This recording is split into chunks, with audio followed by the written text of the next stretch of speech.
No? Ito po ang una nating pag-uusapan, mga kababayan. Yung patungkol dito kay Vico Soto, mga kababayan. Ang sabi kasi, mga kababayan ni Vico Soto, na majority daw sa mga Pilipino ay gustong makulong si Romualdez at iba pa.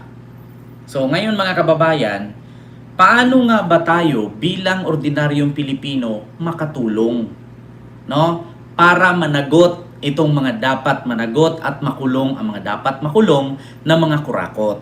So simple lang mga kababayan, ipapanood ko sa inyo at ipaparinig ko sa inyo yung video na si Vico Soto ay nagsalita. Pagkatapos niyang magsalita, reaksyonan natin.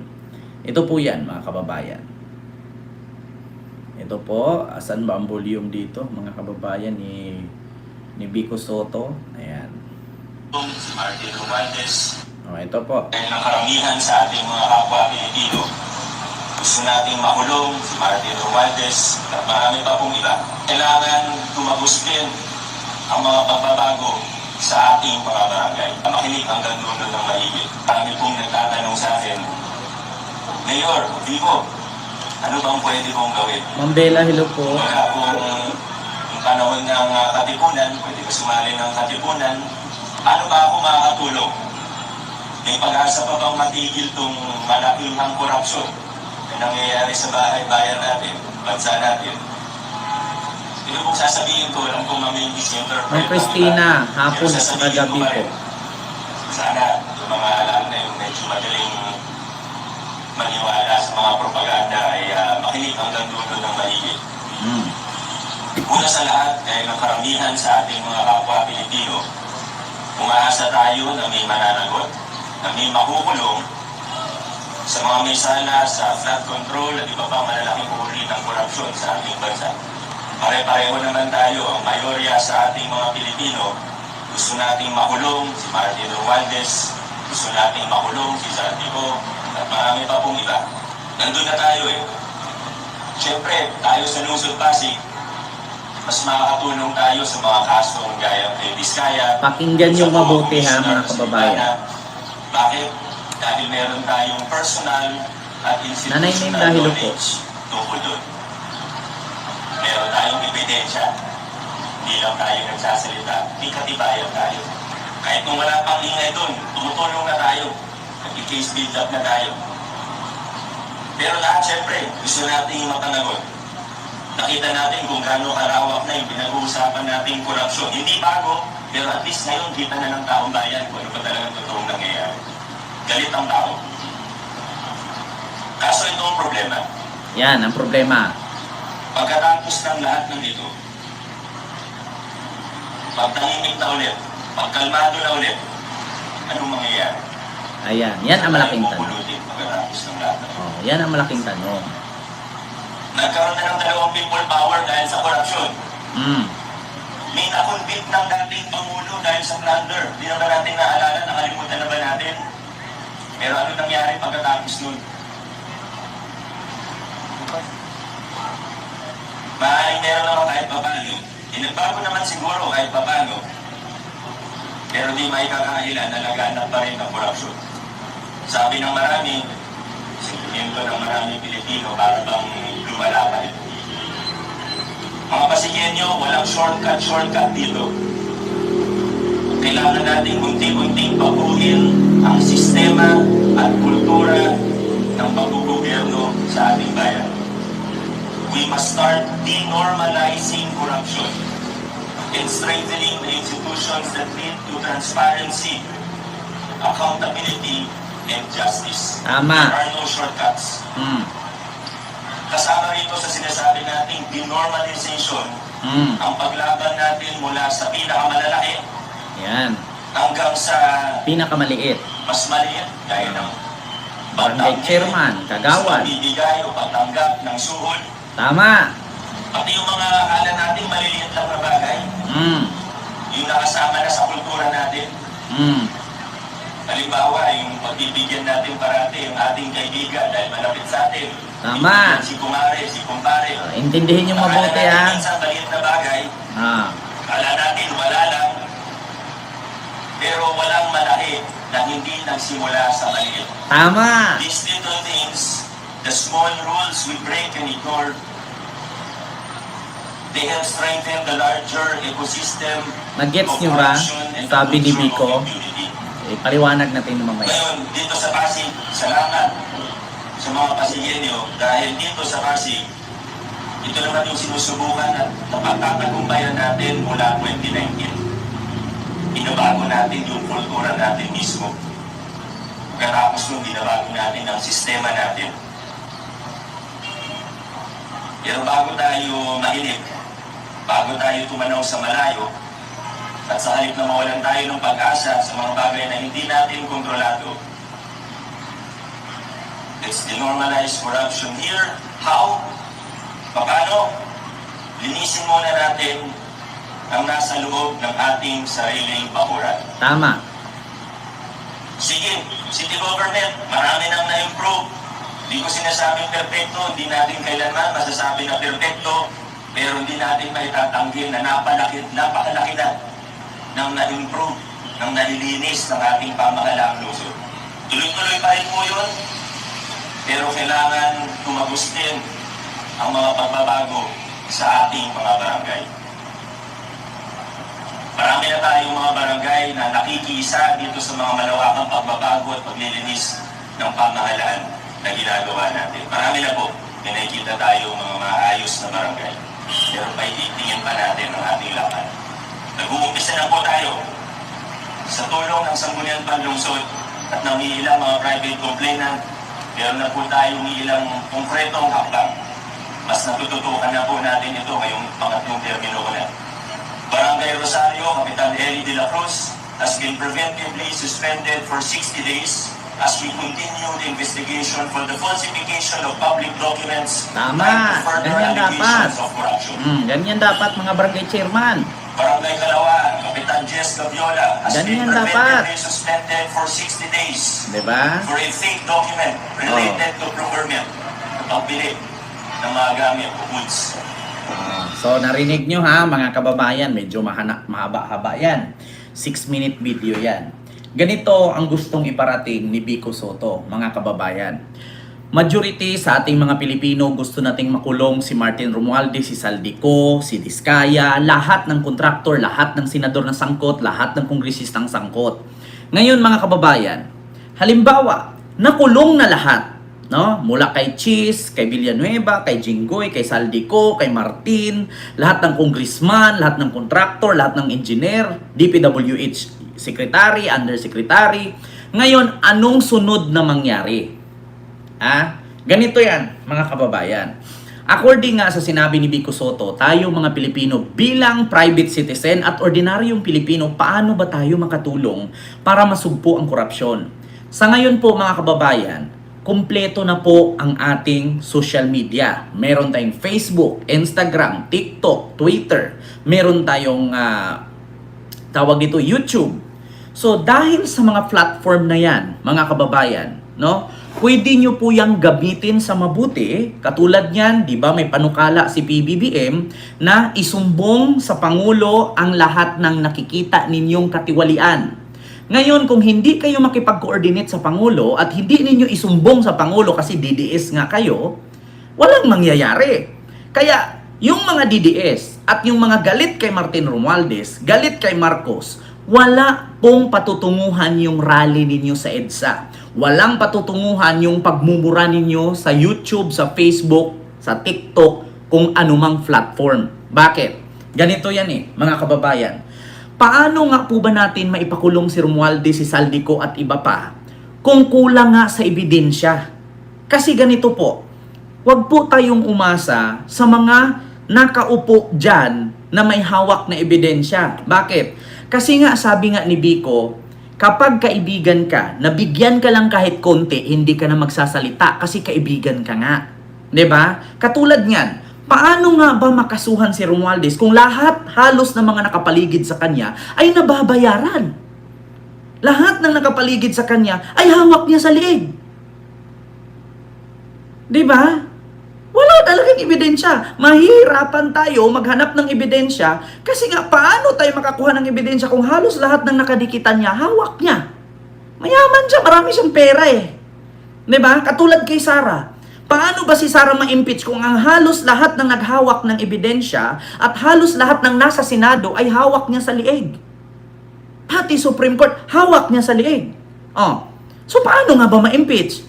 So, ang makakapag-impeach lang kay Sara, makakapagpakulong kay Romualdez, tayong Pilipino, magkaisa, magtulungan, maghanap ng ebidensya na hindi sila makakatakas. Ganon yun. Di ba? Hindi si Marcos ang makakapagpakulong. Hindi ang Supreme Court, hindi ang Ombudsman. Tayo mismo. Maghanap tayo ng ebidensya na ikakakulong nila kasi wag tayong umasa sa gobyerno. Kasi hindi lahat ng nasa gobyerno ay kakampi natin. Sa Senado pa nga lang, hindi nga nila mapa-impeach si Sara. Bakit? Kasi halos lahat hawak ni Sara. Sa Kongreso, do you think mapa-impeach nila si Romualdez? Mapakulong lang? Hindi! Bakit? Halos lahat dyan, puro lakas CMD. Paano mo ngayon yan bigyan ng ebidensya? Paano ka ngayon mangangalap ng ebidensyang mahigpit? Kung mismo ang abutan mo ng ebidensya ay nabigyan niya, kaibigan niya, kamag-anak niya. Di ba? Yan ang mahirap. Kaya sabi ni Vico Soto, tayo bilang ordinaryong Pilipino, tayo dapat ang tumulong. Tayo dapat ang kumilos. Kasi kung hayaan natin ang gobyerno, alam nyo, sa totoo lang mga kababayan, lalo kapag DDS ka, mamamatay ka na lang, puputok na lang yung ugat mo sa leeg ka kasi dyan, ikulong si Romualdez. Walang makukulong. Ilang beses ko na sinabi sa inyo, hanapan nyo ng ebidensya si Romualdez para maipakulong ninyo. Diba? Hindi nyo mapakulong yung tao kung puro lang kayo putak. Hindi ninyo mabigyan ng ebidensya kung wala namang kayong ginagawa. Anong gamit ng social media ninyo? Anong gamit ng pagpapanood ninyo sa YouTube, sa Facebook, sa TikTok? Kung hindi kayo magagather ng information, hindi kayo magagather ng ebidensya. Kaya useless lang ang pagsisigaw ninyo dyan. Kahit pa ma-beauty queen ka, ma-artista ka, ma-komedyante ka, ma-politician ka, kontrabida ka, singer ka, na sumali doon sa November 30 rally, kung hindi ka gagalaw at iasa mo sa gobyerno, kung ikaw, tanungin kita, lahat tayo mangingisda. Yung kabila, farmers. Kanino ka tutulong? Malamang sa kapwa mo mangingisda. Alangan man doon ka sa farmers tutulong. Ang skills mo, pangingisda, hindi naman pag-aararo. Diba? Kung ang dalawang grupo magsasaka at mangingisda nag-away, sinong kakampihan mo? Kung ikaw mangingisda rin, malamang doon ka sa mangingisda. Diba? Alangan man doon ka kumampi sa magsasaka. Anong skills mo doon? Paano ka mag-araro mangingisda ka nga? Diba? Diyos ko. Yun ang problema. Example, para maintindihan ninyo. Ikaw, politiko ka. Kanino kakampi? Sa sundalo o sa politiko? Malamang doon ka sa kapwa mo politiko. Kaya pareho kayo politician kayo Alangan man kakampi ka doon sa mga sundalo. Anong alam mo sa pagigera? Diba? Sa madaling salita, paano tayo aasa at magtiwala sa mga politiko kung kakampihan din naman nila ang kapwa nila politiko? Diba? Yan ang ibig sabihin ni Vico. Nabigyan ka lang ng 5 kilong bigas, hindi ka na magsalita. Bakit? Hayaan mo yan si Vico, matatapos din termino niyan. Bakit? Mas gusto ko kasi si yung unang mayor dito. Bakit? Hindi stricto Kasi bakit? Nabigyan ka kasi 3,000 nung eleksyon. Kaya ayaw mo na magsalita. Kahit may nasilip ka ng katiwalian, bibit-bit ka pa rin ng banderetas. Iboto si Sara Diskaya, for mayor. Bakit ka sumuporta kahit alam mo nang may ginawang katiwalian? Kasi nabigyan ka. Diba? Yun ang totoo. Kita mo, bilyon-bilyon ang ninakaw ng mga Diskaya sa taong bayan, pero sumisigaw-sigaw ka doon. For mayor, gusto mo pang maging mayor kasi nabigyan ka. Kaya walang mangyayari. Walang mangyayari, mga kababayan. Katulad niyan, gusto ninyong bumaba si BBM kasi gusto ninyong ipalit si Sara. So, anong pagbabago? Alam naman natin ang record ni Sarah kung gaano siya kasinungaling, kung gaano siya kamagnanakaw, gaano siya kakurap. Pababain mo yung tao kasi ayaw mo, kasi nabisto si Sarah, tapos gusto mong pumalit si Sarah, na binisto niya. Ano yun? Di ba? Isip-isip. Ayaw mo kay Marcos kasi nga pinapakulong lahat ng kurap. Pababain mo siya kasi bakit? Pinatumba lahat ng kasama ni Sarah, pati si Sarah. Oh. Tapos pag pumalit si Sarah, yung mga pinapakulong, yung mga pinapatumba, bubuhayin niya ulit. Palalayain niya ulit. O, di ba? So, ano mangyari? Yun ang sabi ni Vico Soto. Si Martin Romualdez, halos majority ng mga Pilipino, mapakakamping, mapa-DDS, mapaluyalista ang sigaw. Sana managot si Romualdez, si Saldico. Kasi ganito yan mga kababayan eh. Ito lang, bakit Kent damay si Romualdez? Napakasimple lang naman. Damay talaga si Romualdez. Bakit? Hindi magbaba ng pera si Saldico kung walang approval ni Romualdez. Sino ba House Speaker? Si Saldico ang nagre-release ng pera kasi siya ang tawag dito budget appropriation chair. Siya ang may hawak sa budget sa Congress. Hindi magbibitaw ng budget si Saldico kung hindi pipirmahan ni Romualdez. At hindi rin si Romualdez makakapagsabi kung hindi aprubahan ni PBBM. So nasa Congress lang talaga ang umpisa dyan. Wala kay Marcos. Nasa Congress. Hindi nyo ba alam saan nanggaling yung mga budget? Nasa Senate President lang. At sa House Speaker. Hindi marirelease yung mga bilyon-bilyon na yan kung walang aproba ng Senate President at House Speaker. Kasi si PBBM final touch lang yan eh. Ang naghimay-himay talaga dyan, dalawa lang.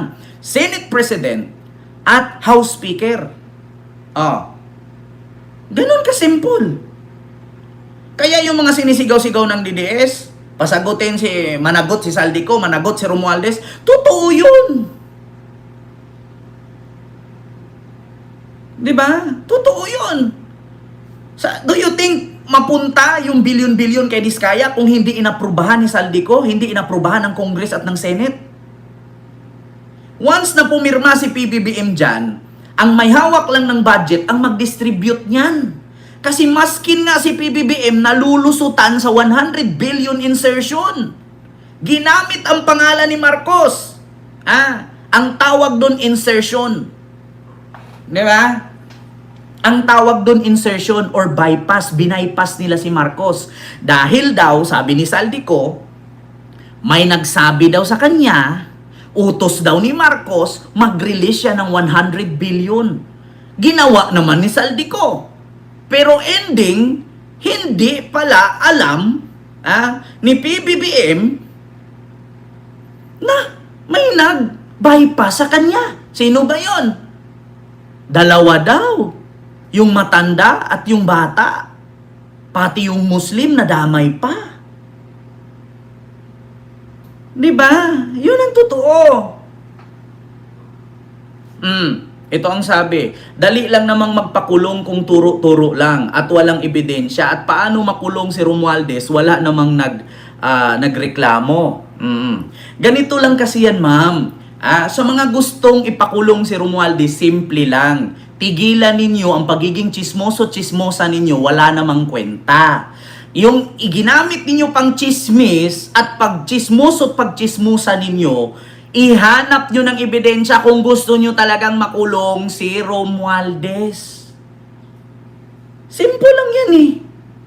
Hindi naman maglabas ng pera si Saldico, kung walang aproba ng House Speaker. Do you think ma-release ni Saldico yan kung hindi pipirma si Martin? Do you think makuha ni Martin yan kung hindi pipirma si PBBM? Ganun lang ka-simple. Bakit sasabihin natin hindi kasali si Martin? Sino ba ang House Speaker? Diba? Ngayon ang tanong, ebidensya ang kailangan. Paano nga tayo kukuha ng ebidensya kung halos lahat ng nakapaligid ay hawak nila? Di ba? Paano tayo kukuha ng ebidensya kung halos lahat nga ng kapaligid hawak nila? Sabi nga ni Biko kanina, hindi tayo makapagkuha ng ebidensya kasi bakit? Si Mayor kumpare si Kumare, si Kumare kumpare si Mayor. Wala nagkakampihan Sa totoo lang, ayaw kasi tumbukin ni Biko kanina na pinsan ni PBBM si Romualdez. Yun lang yun, kasimpol. Kasi nga ma-impluwensya. Tignan nyo nga, yung Janet Yuson ng Negros Occidental. Na-question ba ang kanyang mga ghost project sa DPWH? Hindi. Kasi bakit? Dumikit kay First Lady Lisa. Di ba? Once kasi makadikit ka dyan, wala ka ng power. Yan din, alam niyo sa totoo lang mga kababayan, no? Ito, huwag kayo magalit sa akin. Real talk lang. Tayong mga Pilipino, dapat iwasan kasi natin yung pagboto kasi. Yung pagboto kasi sa mga politiko na alam naman natin na may mga record ng mali. Ang sakit lang kasi natin para tayong mga tanga Ako, kasali na ako. Para tayong mga tanga. Nakita lang natin na magaling kumanta na, kami ay apoy, iboto mo na. Nakita mo lang na magaling mag-English, iboto mo na. I-background check nyo muna. Diba? Hindi ba pwede maghanap naman tayo ng mamuno or maghawak sa mga lungsod, sa mga syudad? Diba? Kasi kahit ako, aminin ko, naging tanga din ako sa pagboto kay Duterte noon. Diba? Hindi ako against kay Marcos. May nag-comment, Kent, bakit against kay Marcos ka na? Kailan ba ako naging against kay Marcos? Real talk lang ang sinasabi ko. Bakit? Sino bang mga dumikit kay First Lady na naimbestigahan? Pakisagot. Questionin ko. Janet Yanson. Manugang, bayaw ni Alputera. Naimbestigahan ba? Yung milyon, daang milyon niya na flood control project sa Negros Oriental? Nakarinig ba kayo ng Yanson na may-ari ng Homeworld Construction Company? Meron ba? Wala. Yan lang na kasi ang tanong ko Hindi ako against hindi ako bias. Nagsalita lang ako. Kasi halos lahat ng mga komunik. Ito pakita ko sa inyo Kasi mahirap din kasi mga kababayan kapag nakakunik ka sa mga higanting tao, hindi ka na naiimbestigahan. Katulad nito, mga kababayan. Kita nyo pakita ko sa inyo. Ayan. Sino yan? Ayan Tingnan nyo. Sino ang bumaba? Sino ang bumaba? Tignan ninyo. Sino ang bumaba?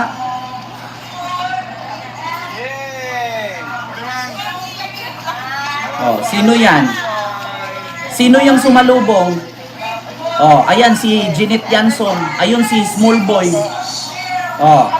Mga bilyonaryo sa Negros yan. Ayun si Janet Yanson, yung nakapula na medyo bagets-bagets na babae.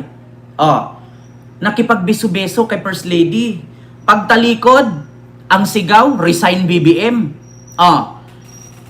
Ito sila ang mga financer sa maisog ng Bacolod. Pero kung makadikit kay First Lady, pabiso-biso. Di ba? Pag nakadikit kay First Lady, biso-biso. Pag talikod ni First Lady, resign BBM, bangag. Financer ng Bacolod. Ni minsan ba, mga kababayan, may narinig ba kayo na apelyido nila na nagkakahalaga? Ilan yan? 57 million. Ilan yan? 57 million. Pare-pareho ang pondo. Iisa lang ang location. Ayan marami yan. Ayan. Mga kababayan. Tignan nyo. 8.8 million. Pareho ang presyo, pareho ang lugar, dalawang. Ayan pa. Kita ninyo, 57, 57. Kita nyo yan? Ni minsan ba? Naimbestigahan yan? Wala. Kasi nagpapalakas sila.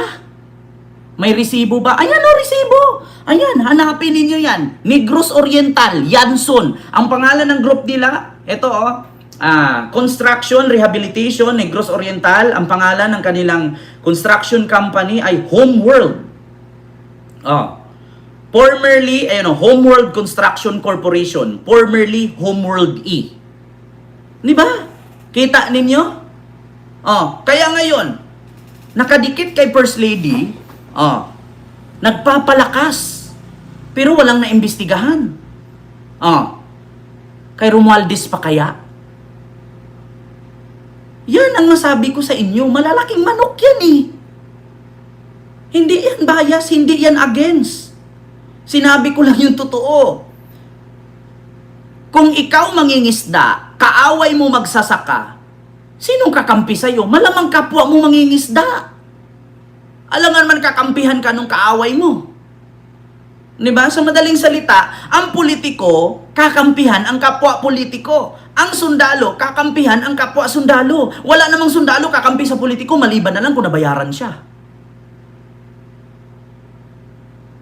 Diba? Kumusta naman tayo mga mahihirap? Nga. Kaya nga sabi ko sa inyo mga kababayan, dapat walang takipan, walang palakasan. Diba? Yan ang mahirap. Kaya nga ang sabi ko sa inyo mga kababayan, si Martin Romualdez, pwede naman eh. Ang mahirap lang kasi paano nga? May pera siya eh.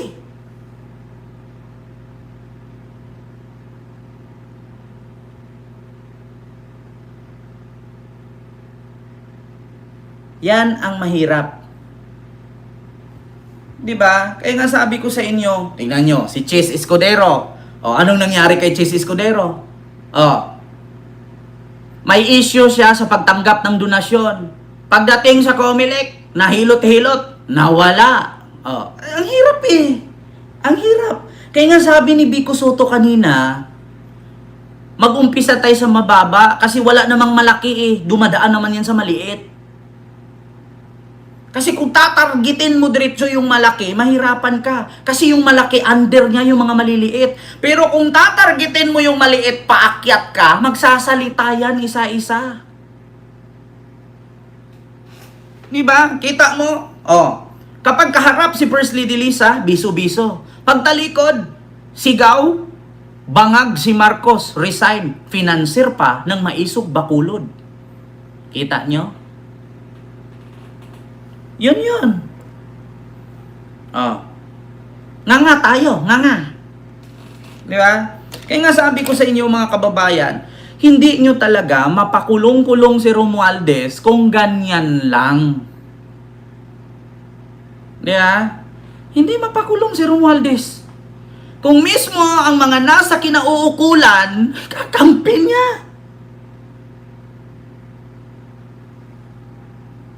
Di ba? Diyos ko po. Sabi ko nga sa inyo, itong mga politiko, kapag makita mo sa media, nag-aaway. Pero pag walang media, walang kamera, nagiinuman ng wine yan. Whiskey pa. Cheers. Cheers. Diba? Diyos ko po. Eto, mga kababayan, yung sunod. Dito tayo. Katulad nito, mga kababayan, ginagawa na tayong tanga. Mga kababayan, merong kumakalat ngayon na si Kitty Duterte daw ay posibleng mag-replace kay Rigor Duterte. Ganito yan, mga kababayan. Dito kay Kitty Duterte, tignan natin mga kababayan. Tignan natin, ito. According sa balita, mga kababayan, sa Enquirer.net, ito po ito. Ayan, Enquirer, Kitty Duterte. Ito ang nakasaad sa kanilang article na ipinost sa kanilang website, sa Inquirer.net. Ito po, Kitty Duterte an incoming Davao City Councilor. So paano nangyari yan? Paano nangyari na magiging city councilor si Kitty Duterte?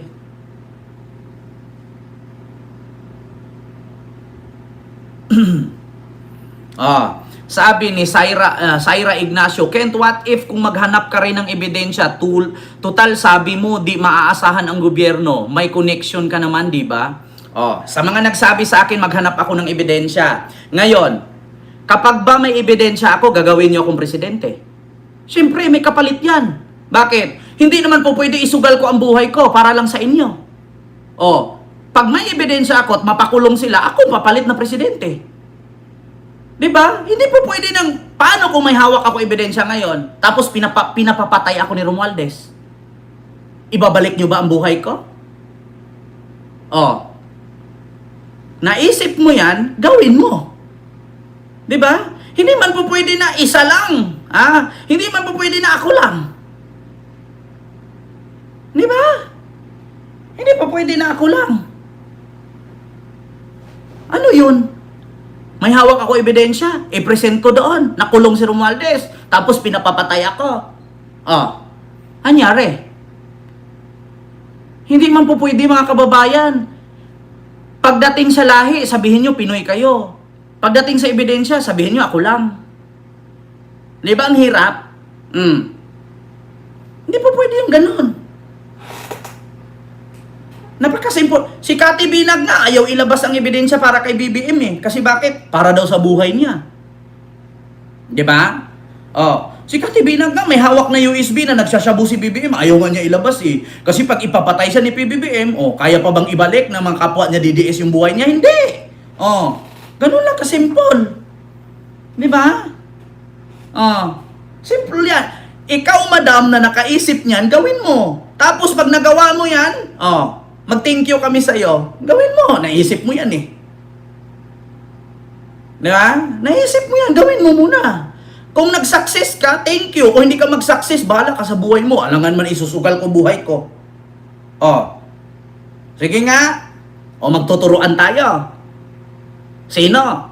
Kayo sa comment section, papayag ba kayo? Makahanap kayo ng ebidensya, tas kayo yung tatayo doon laban kay Romualdez? Pag ipapatay kayo ni Romualdez, mababalik pa ba ang buhay mo ng mga Pilipinong tinulungan mo? Wala nang lugar si Rizal ngayon. Si Rizal lang ang ganyan. Alam niyang uuwi siya at papatayin, umuwi pa rin.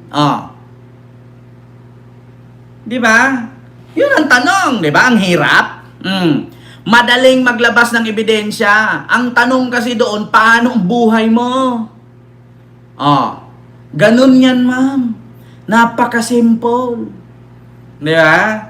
Total, meron naman daw akong koneksyon. Kahit sabihin ko pa marami akong koneksyon, kung ang koneksyon ko rin ay, di ba, hawak din niya sa liig, tandaan ninyo, bilyonaryo si Romualdez. Di ba? Tanungin ko kayo, kung kayo may hawak ebidensya, kaya nyo ba isugal buhay nyo? Tanong lang. Si Sara nga, Vice President, putak lang ng putak, walang may pakita eh. Kasi pag ipakita niyan, alam ko, tatablahin siya. Diba? Si Sara nagsabi niyan, alam nyo, 2 tao lang ang may hawak ng pondo sa Pilipinas. Si Saldico at si Martin Romualdez. Asan ang ebidensya? Diba nga? Kasi pag ipakita niyan, alam ko ang balik niyan. Tapos ako, okay lang sana kung politician ako ngayon. Okay lang sana kung may power ako. Vice President ako o di kaya presidente ako. Pwede ko siyang idiin. Ang problema lang, tao lang ako. Ordinaryo vlogger lang ako. Ano bang power ko? Diba? Yan yun. Mga kababayan.